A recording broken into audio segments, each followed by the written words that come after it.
Hi, good evening. You're watching The Big Picture with me, Ishan.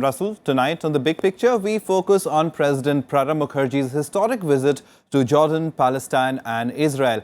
And it is indeed historic, not just because President Pranab Mukherjee has become the first Indian head of state to visit these countries, but because this is a defining visit, one that would define the future for India's engagement with West Asia. So there's lots to talk about, from investment opportunities to tackling terror to larger questions of geopolitics. And to help us answer these questions, we are joined by Dr. Rajiv Nayan, Senior Research Associate at IDSA. Professor Pasha joins us. He is the Director of the Gulf Studies Program at JNU. Qamar Agha is here with us, international affairs experts and senior journalist. And Pinak Ranjan Chakravarty, former secretary at the Ministry of External Affairs, is also over here. And Dr. Nayan, I'll just start with you. In terms of this visit, it's quite important because it is really defining, in a sense, or at least showing us the broad contours of how India would be engaging with West Asia. Yes, definitely.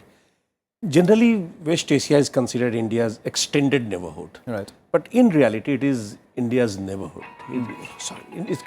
It comes in India's neighborhood.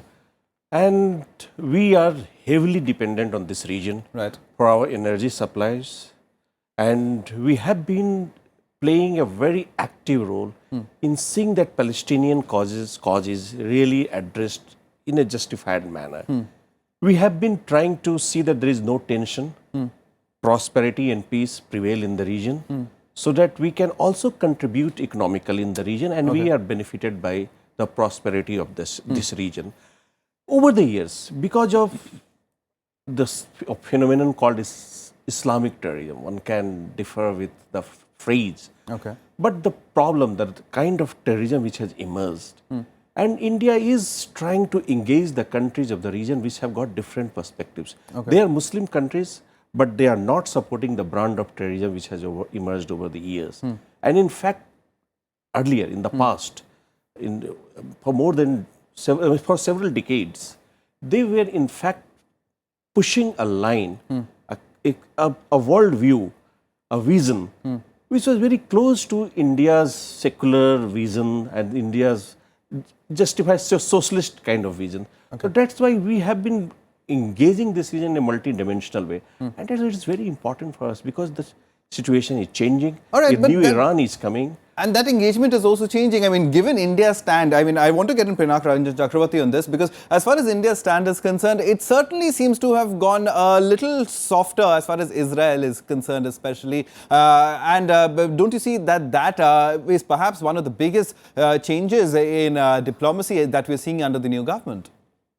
I think there is a fundamental premise of India's engagement with these countries is very clear, that India will follow its national interest, and Israel serves that purpose to a large extent. And hence, but one must remember that India didn't open up to Israel and open diplomatic relations only after the Madrid Peace Conference. When the peace conference had taken off, Egypt had opened its embassy in Israel, Jordan had opened its embassy in Israel, in Tel Aviv. That is when India made the move. Basically, the two protagonists in this big fight in the Middle East, on the Palestinian issue, they were coming to terms. And that was the time when we opened our own embassy in Tel Aviv. And then the relations built up from there. Now, India, I think, is going to follow a policy that will build relations with each country independent of, it's not either or there. I mean, India has always stood for the Palestinian cause, and we will continue to support their demands which are endorsed by the UN and various other agencies. But we will continue to also build relationship with other countries in the region, including Israel. So I think that should be well understood. All right, so we'll continue that engagement with Israel. But Qamar Agha, it's something that India, was traditionally not known for, the stand that India is espousing now of saying that Israel and Palestine both are important to us. At one point in time, India was one of the main proponents for the Palestine cause. So in that sense, a change, or do you think this is along expected lines given the changing geopolitical scenario? I think it is coming for quite some time, as Ambassador has mentioned, just now. If you look at last 4 or 5 years or 10 years, maybe, gradually we started coming closer to Israel. We established almost strategic ties with Israel. Earlier we used to vote against Israel. Now no more. We started abstaining in the international forums. Resolutions, which are condemning Israel. So these are very subtle changes which has appeared. You see, what has happened over the year, Israel has emerged as a very important partner in a number of affairs like anti-terrorism operations, or maybe the major defense supplier to India. So these are the factors which are. Whereas if you look at the Palestinian, it's a cause, it's still very close to India. Large number of people are supporting. Government of India is also committed to that cause. There is no doubt about it, President's visit indicate that thing, his personal going to Palestine, it shows, that how committed India is, But there is a change, we are building closer ties with Israel as well, Second thing, we will continue to support Palestinian cause. There is no doubt about it.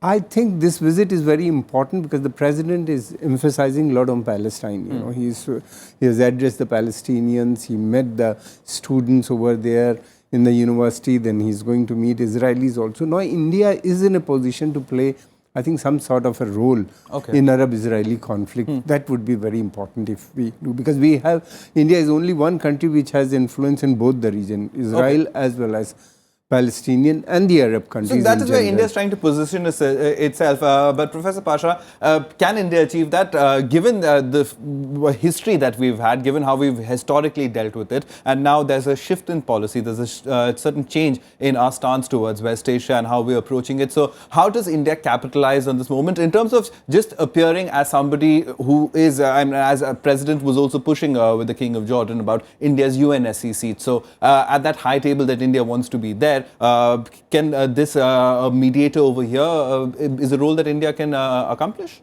Yeah, this has been our aspiration right from the Nehru days to resolve this conflict which has afflicted this region for decades, and it has also impacted us deeply in many ways. The nearest we came was during the Madrid Peace Conference. We established diplomatic relations just near about that period, and we were part of the peace processes committees which were formed. We were active members, but nothing much came out of that Madrid peace process. We were disappointed to an extent, but we have not given up the hope of trying to mediate between the Israelis and the Arabs, particularly the Palestinians. But the intractable nature of the conflict, has defeated many mediators' ambitions, including the United States, the Quartet, the Russians, the UN, and many other players, including the African Union, the Arab League, so on and so forth.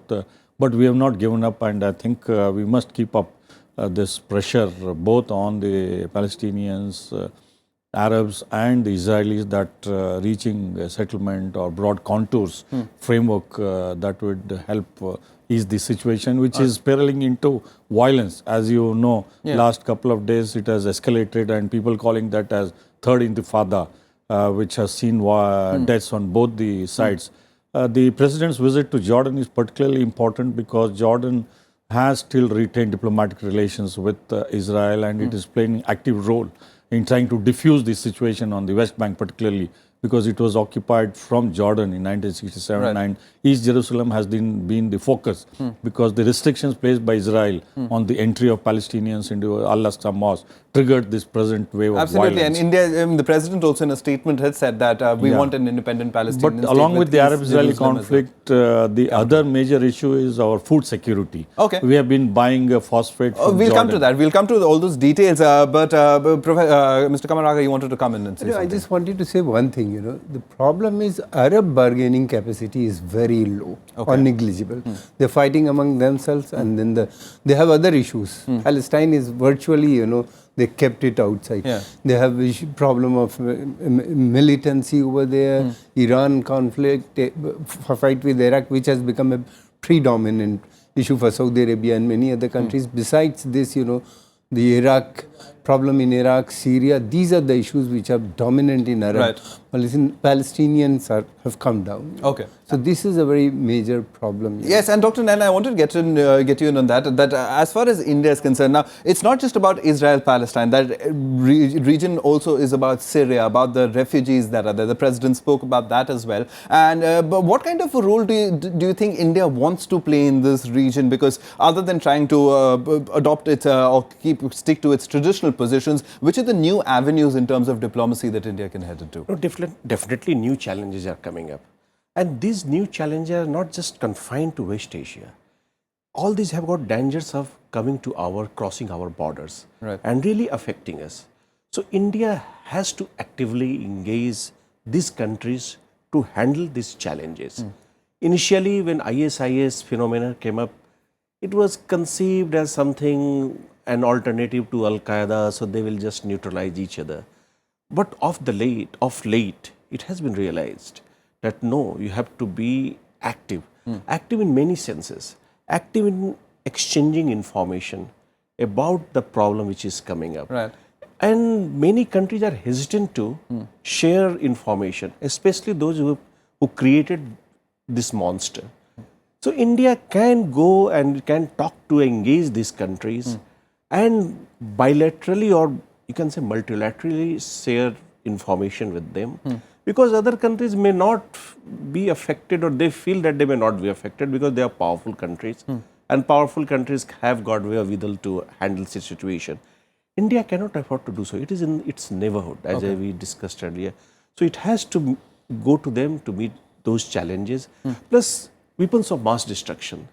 After Iranian issue, many concluded that it is a gone case. Of course, the likelihood, the risk has gone down. Okay. But it's not completely out.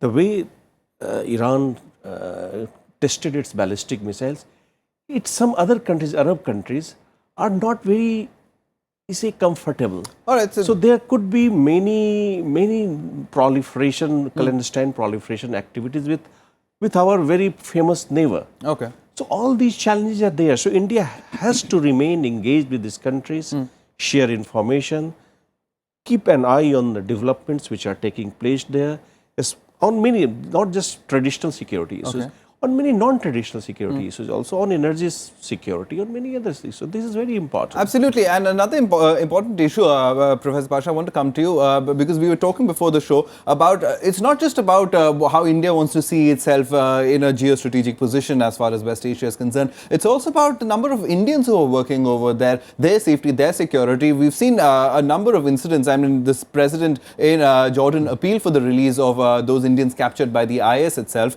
So in that sense, India has a lot more at stake rather than just looking at it from a geostrategic point of view. Yes, there's no doubt about it. Although not many Indians work in Jordan, but as you recall, during the Kuwait crisis, about 2-3 lakh Indians had to flee, and they reached Amman through Iraq, and they were airlifted. One of the largest airlift the Indian Air Force and civilian planes effected, and Jordan's cooperation was very important. And in future scenarios also, Jordan's cooperation would be extremely important. But what is important is Jordan is a strategically located country. It has borders on Palestine, on Syria, on Saudi Arabia, and it has access to the Gulf of Aqaba. So for our trade and investment also is important. And as you recall now, there are more than 1.2 million refugees, and that has become a hub to counter the anti-Assad forces also. So in that way, as Anil Vidwa, the secretary, has pointed out, we are not opposed to Soviet Russian intervention in Syria, but we see it as countering the anti-Assad forces and also the Islamic State, which has been extending its sway in this entire region of Iraq and Syria. In that way, Jordan's input also, because Jordan has very close cooperation with the West. Right. And also the NATO forces, they are coordinating training. Bulk of the weapons are also being channeled by Saudi Arabia through Jordan. So it has become a major player in the Syrian crisis. And any Geneva III conference where peace in Syria would be discussed, Jordan's role would be important, and also on the Arab-Israeli issue. It's a major player as India perceives to be a potential mediator. All right, we'll in the last 10 minutes of the program, so we'll talk about Israel and Palestine, but Ambassador Chakravarty, I want to come across quickly to you for a larger thing once again about the entire West Asia, about the fact that it is one of India's largest trading blocs, and in that sense, the economic engagement perhaps could offset all the other concerns that India has and perhaps the West Asian countries have with India itself. You see, our principal economic engagement is really with the Gulf countries, the GCC countries. If you look at the number of people working there, the volume of trade, etc. And the other major trading partner is really Israel. I think Jordan and other countries, Syria, are marginal trading partners of India. And today, I suppose, Syria being, the condition in Syria being what it is, I think trade must have really plummeted. The point is that India at the moment probably has no influence in Syria, apart from saying that people should come to, have a political solution, etc. What I see in Syria as happening is that once the Russians have now come in, and if they can actually liquidate the IS, which is going to be a difficult proposition, and then you can have some kind of a political settlement, which may or may not include Assad. But the point is, today you cannot deal with Syria and say ki first Assad must go, then we will deal with Syria. So that Western position has now taken a back seat. And I think Russia has taken over. And you may have even heard that the Chinese are also interested. They have their own interests. The Russians are deeply worried about the Chechens who are fighting on behalf of the IS. And the Chinese are worried about the Uyghurs who are fighting in the IS. So they have their own interests, apart from the geopolitics of the whole situation. All right, Qamar, Agha, coming quickly to you, let's talk about Palestine first. Now, the fact that the president's gone there, it's a historic visit, the first by an Indian head of state. But in terms of the messages that have gone out, there is a little bit of concern because the president's not being allowed to go to a mosque that he was supposed to initially in the itinerary. The security reasons are being cited for that. There was a batch of computers that the president was supposed to hand over at the Al-Quds University in Palestine. That's not really happening. So that conflict that we've talked about between Israel and Palestine that Professor Pasha was also alluding to earlier in the program, that coming to the fore, and where does India stand now? Because the fact is that India, as you also pointed out earlier, India's voted thrice in the recent past, abstained from voting against Israel. So in that sense, that changing stance could change things in terms of perceptions about India and the Muslim world? You see, we have a reputation in the Islamic world. As far as India is concerned, India is one country which has always supported the Palestinian cause.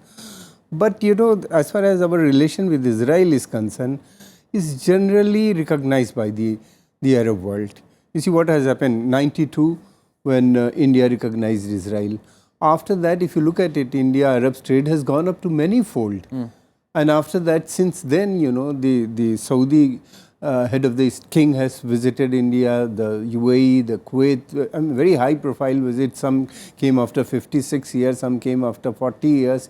So they have reconciled with it, that look, this is a national interest, India is going to that place. But the problem is, our problem is we want the settlement of Palestinians because this is an issue which the people of this country, large number of people wanted its settlement. It's not just the Muslim, it is cutting across the party line or the religious line, moral support from the time of Gandhi, we are continuing this support.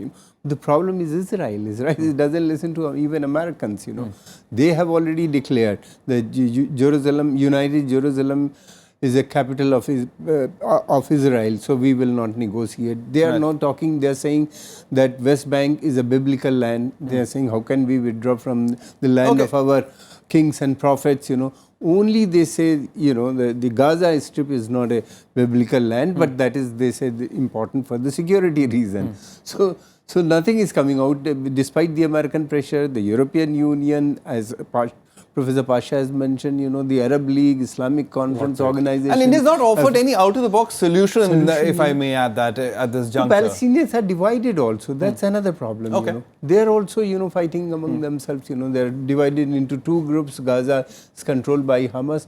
So that is another problem for us and for everybody. All right, final questions now, because we just have about 5 minutes. So final responses. How do you see this moving forward? Especially, let's talk about Prime Minister Modi's visit, because that is what is going to be happening after the President completes his visit. And what can we expect in terms of India's policy towards West Asia? Do you see, other than he's supposed to visit Israel, do you see him visiting any other Muslim country in that region? No, look, the Prime Minister Modi and the recent emphasis of India is on development. So I think this thread is running. And even our President, when he went there, of terrorism is an issue, security is an issue. There are many more long-standing issues which we have been giving our support to, lending our support to.